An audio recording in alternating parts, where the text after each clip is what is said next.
우리는 지난주 성령을 믿사오며 라는 신앙 고백에 대해서 다루었습니다. 얼핏 보면 성령에 대한 신앙 고백이 너무 짧은 것 아닌가 그렇게 보일 수 있는데 그렇지가 않습니다. 곧 이어 나오는 고백들, 거룩한 교회와 성도가 서로 교통하는 것과 죄를 사하여 주시는 것과 몸이 다시 사는 것과 영원히 사는 것을 믿습니다 라는 이 고백이 모두 성령을 믿사오며 라는 그 고백의 범주에 들어가는 것입니다. 즉 성령에 대한 믿음이 이후에 나오는 고백들을 통해 구체적으로 나타나기 시작하는 것입니다. 이 땅에 거룩한 공교회가 세워지는 것, 성도들 안에 교제가 일어나는 것, 죄를 용서받고 몸이 부활하고 영원히 생명을 누리는 이 모든 사역이 누구의 사역이라는 뜻입니까? 성령 하나님의 사역이다라는 뜻입니다. 성령의 사역은 그만큼 광범위하고 이 땅에 주님 오실 그날까지 우리가 의존해야 될 절대적인 사역들입니다. 우리말 번역에는 A와 B와 C와 D를 믿습니다. 이런 구조로 되어 있는데 사실 원래는 따로 떼어 고백되어 있습니다. 나는 거룩한 공교회에 대하여 믿습니다. 나는 성도의 교제에 관하여 믿습니다. 이 말이 무슨 뜻입니까? 하나하나가 믿음의 내용으로서 중요하다는 것입니다. 이 말을 오해해서는 안 됩니다. 우리의 믿음의 대상으로 여겨야 된다는 뜻이 아닙니다. 어떻게 교회를, 성도를 믿음의 대상으로 여길 수 있겠습니까? 우리는 오직 삼위일체 하나님만을 우리의 믿음의 대상으로 여기는 줄로 믿습니다. 교회를 하나님처럼 신뢰한다라는 뜻이 아니에요. 교회는 오류가 있을 수 있습니다. 타락한 죄인들이 모여 있기 때문에 우리 새가족부에서도 나눴는데 교회를 완전 무결한 곳으로 오해해서는 안 됩니다. 혹시라도 허점이 보이고 불편한 부분들이 보인다면 교회가 어떻게 이럴 수 있는가라고 생각할 수도 있지만 반대로 따라하시겠습니다. 교회 다녀서 저 정도다. 원래는 더 심하고 더 브레이크가 없는 존재였는데 그래도 성령의 감화로 인하여 그렇게 되어졌다. 이렇게 생각을 해야 됩니다. 실제 역사 속의 교회는 수많은 실패를 드러냈습니다. 기독교 역사가 사실 영광의 역사라기보다는 죄의 역사고 피 흘림의 역사라는 것을 우리는 부인할 수가 없습니다. 그만큼 교회는 숱하게 넘어졌습니다. 교회 자체가 절대적 믿음의 대상이 되어버리면 그것 역시 우상 숭배가 되는 것입니다. 그러나 여기에서 말하는 거룩한 공교회를 믿는다는 것은 성령 하나님을 믿는다라는 고백 아래에 존재하는 것입니다. 이것을 다시 풀어 말하면 이런 뜻입니다. 나는 성령을 믿습니다. 고로 성령께서 거룩한 공교회를 세우시고 지키신다라는 것을 믿습니다. 이런 뜻인 것입니다. 다시 말하면 성령을 믿는다라는 고백이 그저 뜬구름 잡는 이야기가 아니고 단편적 고백이 아니고 아주 구체적으로 이를테면 오늘 우리가 다루게 될 거룩한 공교회가 세워지는 현상으로 모습으로 이어진다라는 것을 의미하는 것입니다. 즉 성령을 믿는다라고 고백하면서 그 뒤에 나오는 구체적 교리를 믿지 않고 등한시한다는 것은 이치에 맞지 않는 것입니다. 예를 들면 성령을 믿는다고 고백하는데 교회를 부정하거나 교회를 멀리하거나 교회를 떠난다는 것은 교회를 믿지 않는 것이 아니라 누구를 믿지 않는 거예요? 성령 하나님을 믿지 않는 것입니다. 나는 성령은 믿지, 그런데 교회랑은 좀 거리를 둘래. 나는 성령을 믿지, 그런데 성도들과의 교제는 좀 멀리할래. 이런 것은 없다는 것입니다. 성령은 믿는데 교회는 멀리하는 것이 아니라 그건 그냥 성령을 믿지 않는 것입니다. 사도신경이 그런 구조로 되어 있다는 것을 우리는 알아야 됩니다. 예수님께서는 하늘로 올라가신 후에 또 다른 보혜사 성령을 우리에게 보내주셨습니다.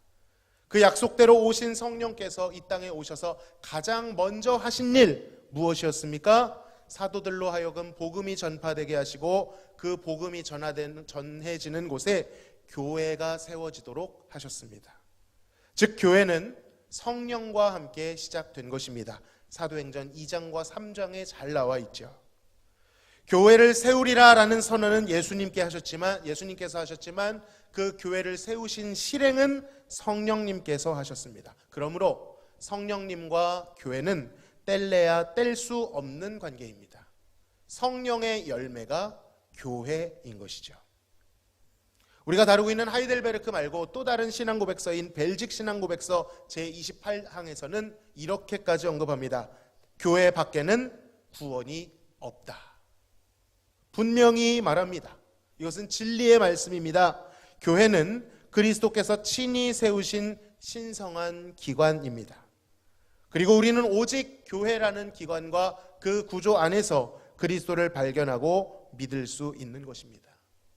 오늘날 세상이 급변하고 가나안 성도, 거꾸로 하면 뭐예요? 안 나가 성도. 교회는 안 다니지만 신앙생활을 한다.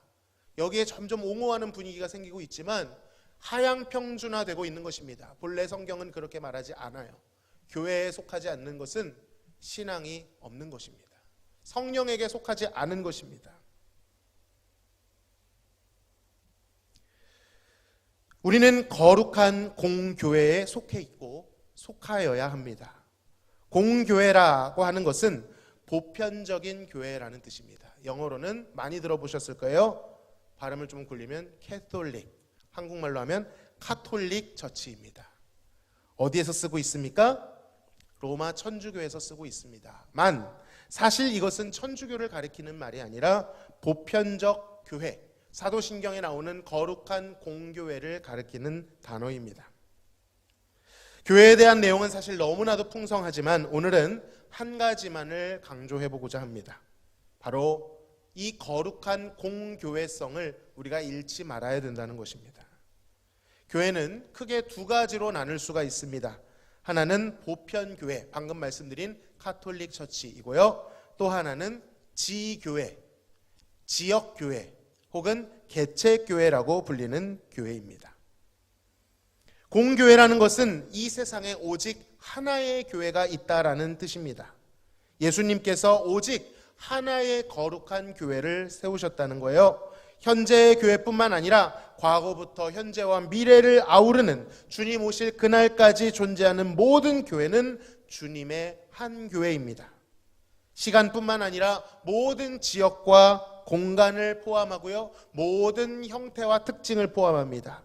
복음이 출발한 예루살렘 교회, 이방인들이 세운 안디옥 교회, 이렇게 형태를 잘 유지하고 있는 기성교회, 혹은 북한이나 이슬람권에서 핍박 가운데서도 건물은 없지만 신앙 고백을 가지고 모이는 지하 교회들까지 주님의 눈에는 한 교회로, 그분의 한 몸으로 인식이 된다는 것입니다. 이 교회는 오직 한 분이신 하나님과 그리스도 성령을 믿고요, 하나의 신앙 고백을 가지며 하나의 세례를 받습니다. 그렇게 그리스도의 한 몸이 되어지는 것입니다. 자, 그런데 우리 눈에 보기에는 이 한 교회가 각자의 지교회로 나뉜다는 것을 기억해야 됩니다. 지역교회라는 말이 우리에겐 익숙하겠죠. 보편교회 안에 여러 교회들이 존재합니다. 대화동에 어떤 교회가 있습니까? 대화교회가 있고요, 태평양교회가 있고요, 주가 쓰시는 교회, 엘림교회, 얼마나 아시는지 한번, 소망교회, 염광교회, 빈들교회, 제일중앙교회, 이름들이 많이 나오죠. 말씀누림교회, 이런 순복음교회. 자, 여기까지 받겠습니다. 많은 교회들로 존재합니다. 한 본질 안에 있지만 개체교회들은 조금씩 차이를 가질 수 있습니다.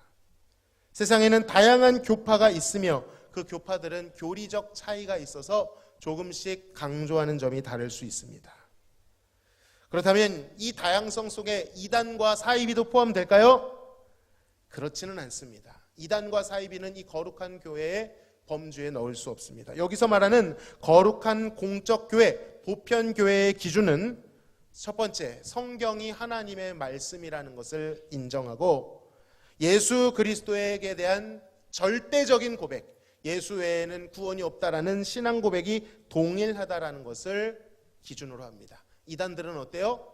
무언가를 더하거나 무언가를 뺍니다.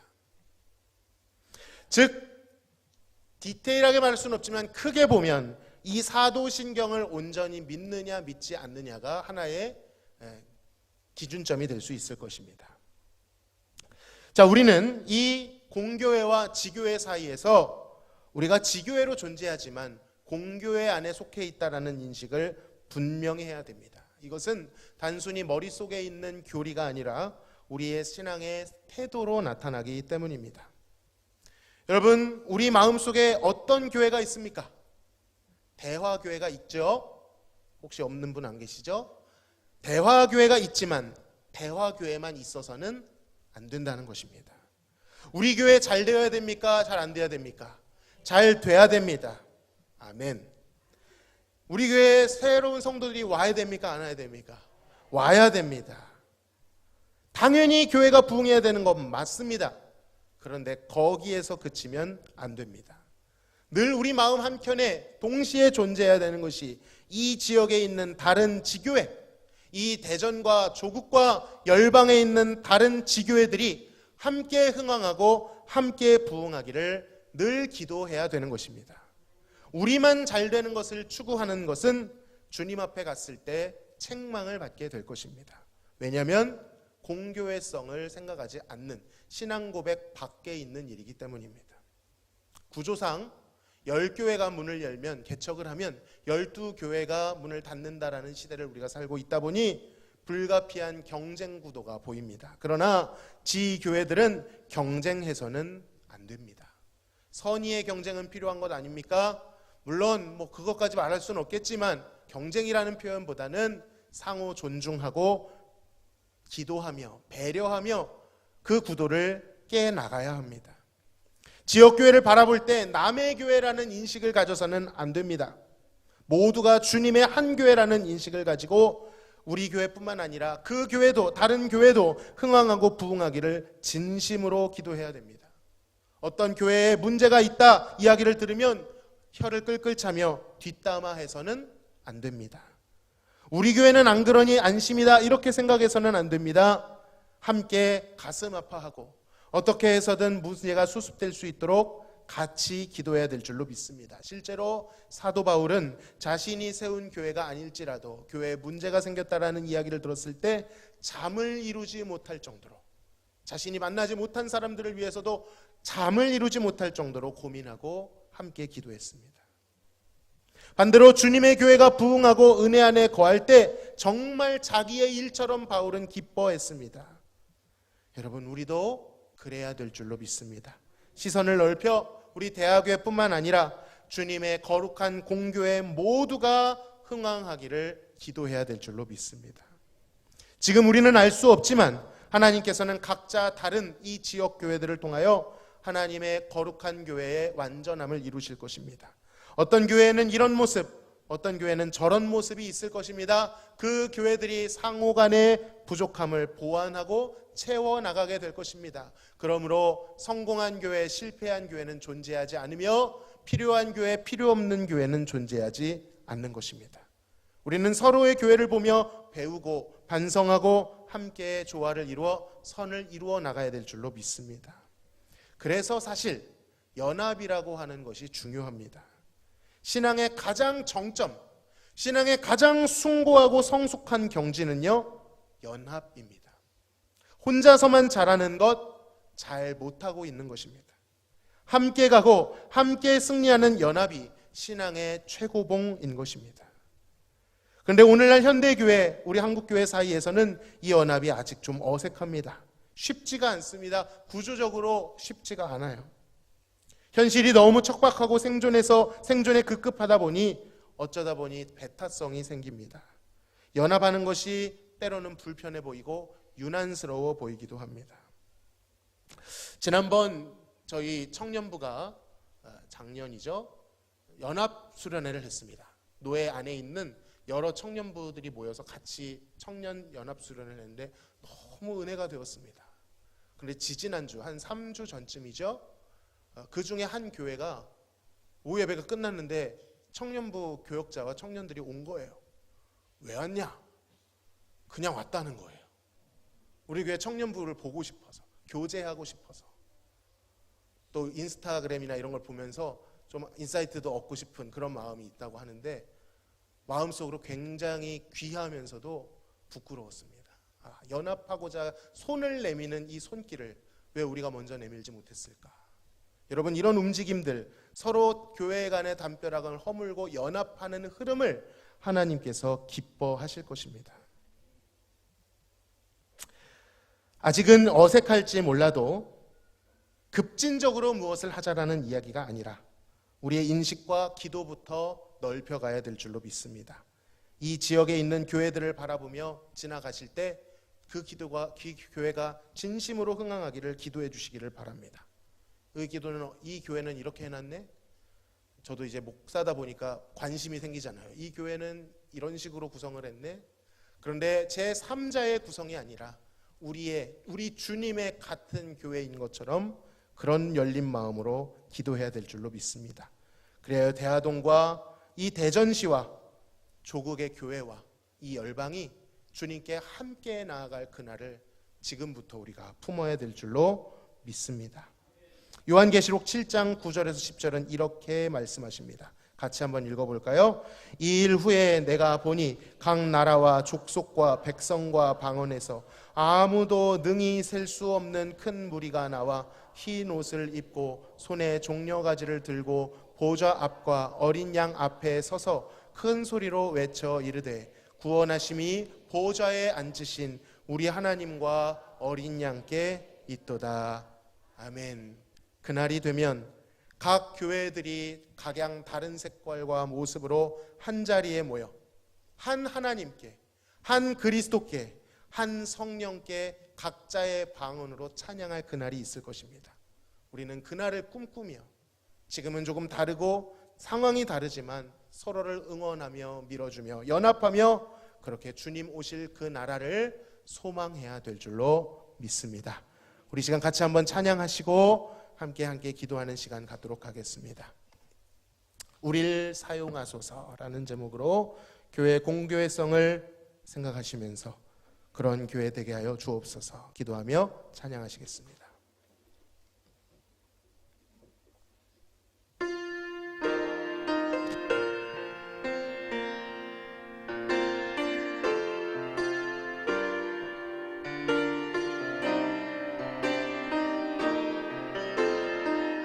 우리에겐 소망이 하나 있네. 우리에겐 소망이 하나 있네. 주님 다시 오실 그날까지, 주님 다시 오실 그날까지 우리 가슴에 새긴 주의 십자가 사랑 나의 교회를 사랑케 하네. 주의 교회를 향한 우리 마음, 주의 교회를 향한 우리 마음, 희생과 포기와 가난과 고난 하물며 죽음조차 우릴 막을 수, 우리 교회는 이 땅의 소망, 희망, 이 땅의 희망, 교회를 교회되게,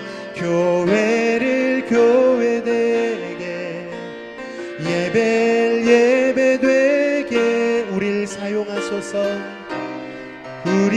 사용하소, 진정한 부흥의 날 오늘 임하도록 우릴 사용하소서.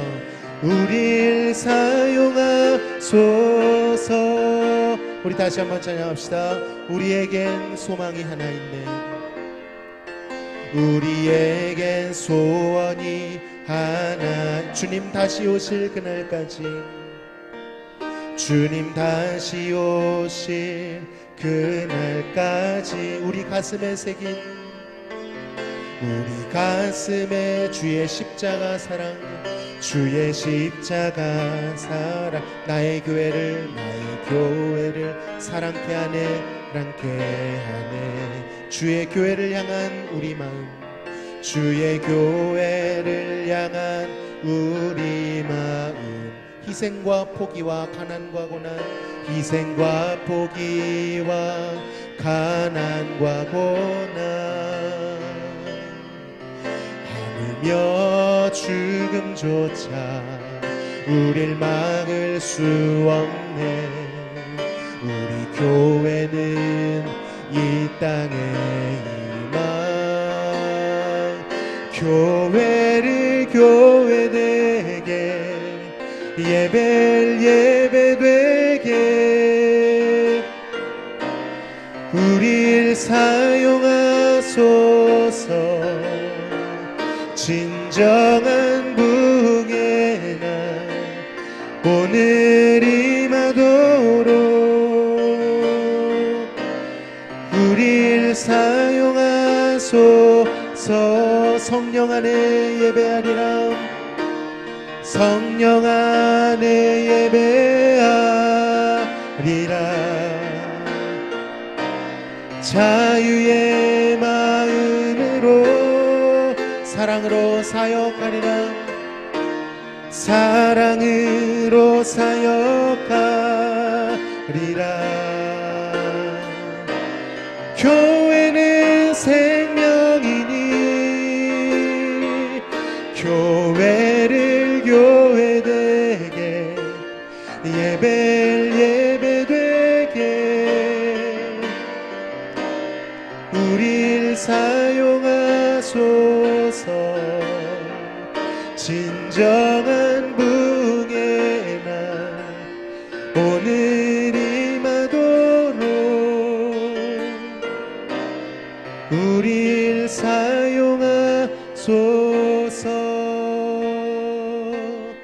우리 시간 같이 한번 기도합시다. 하나님의 대안은 세상에 높고 찬란한 자들이 아니라 미련해 보이는 주님을 고백하는 교회였습니다. 교회가 주님의 소망이며 주님이 선택하신 이 세상을 향한 대안입니다. 누가 뭐래도, 심지어 우리가 볼 때 미련해도 주님은 말씀하세요. 하나님의 미련함이 세상의 지혜보다 더 승하다. 어떤 목사님이 그런 말씀을 하셨습니다. 이 세상에서 가장 비참한 결혼 생활을 하신 분은 예수님이다. 그의 신부인 교회가 매일 넘어지고 매일 배신하고 했어도, 그러나 그 신랑 되신 예수님은 굳이 그 교회여만 한다고, 그 신부여야만 한다고 절대로 그 시회를 버리지 않으시고 그들을 끝까지 지켜주신 줄로 믿습니다. 예수님도 포기하지 않으신 그 교회, 우리가 포기해서는 안 됩니다. 때때로 우리의 시선과 우리의 기준에 맞지 않아 보이는 부분이 있습니다. 예수님께서 그것을 견디시고 참아내신 것처럼 우리도 참아내야 될 줄로 믿습니다. 성령님은 우리를 교회로 향하게 하십니다. 성령님, 그 마음을 우리에게 주옵소서. 그 신앙 고백이 우리 안에 꽃피우게 하여 주옵소서. 그리하여 주님이 교회를 사랑하시듯 우리도 그 교회를 사랑할 수 있는 마음을 허락해 주옵소서. 이 시간 주님 앞에 간절히 거룩한 공교회를 믿는다라는 신앙 고백을 의지하여 기도하시겠습니다. 하나님 아버지, 감사합니다.